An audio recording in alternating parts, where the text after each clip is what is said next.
అనేకమైన కఠిన బాధలను మాకు కలుగజేసిన వాడా, నీవు మరలా మమ్ము బ్రతికించెదవు. 71వ కీర్తన 20వ వచనము.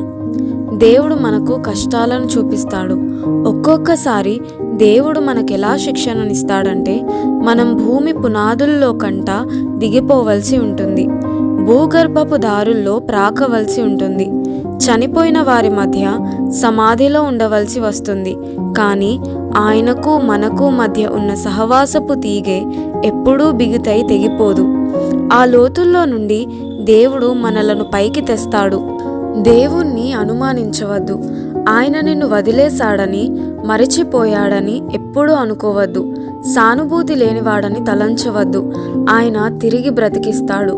చెరకాపై ఉన్న నూలు దారంలో ఎన్ని ముడులు చిక్కులు ఉన్నప్పటికీ ఎక్కడో ఒకచోట సాఫీగా చిక్కులు లేకుండా ఉండే భాగం ఉంటుంది. చలికాలపు మంచు ఉంటుంది.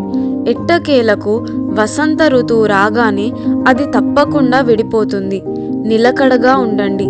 దేవుడు తప్పక మీ వైపుకు తిరుగుతాడు, మిమ్మల్ని ఆదరిస్తాడు. ఆయన అలా చేసినప్పుడు కీర్తనలు మర్చిపోయిన హృదయంలో నుండి తిరిగి విజయగీతం పొంగి పొర్లుతుంది. అప్పుడు కీర్తనల రచయితలాగా మనం కూడా పాటలు పాడతాం. స్వరమండల వాద్యముతో నిన్ను స్తుతించెదను. నా పెదవులను, నీవు విమోచించిన నా ప్రాణమును నిన్ను గూర్చి ఉత్సాహధ్వని చేయును.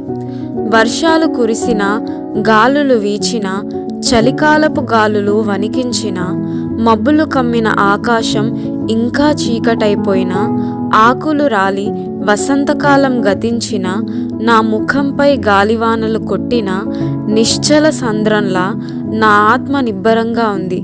దేవుడిచ్చినదేదైనా దాన్ని స్వీకరించేందుకు నా హృదయంలో లేదు ఆయన తీర్చలేని ఏ కోరిక.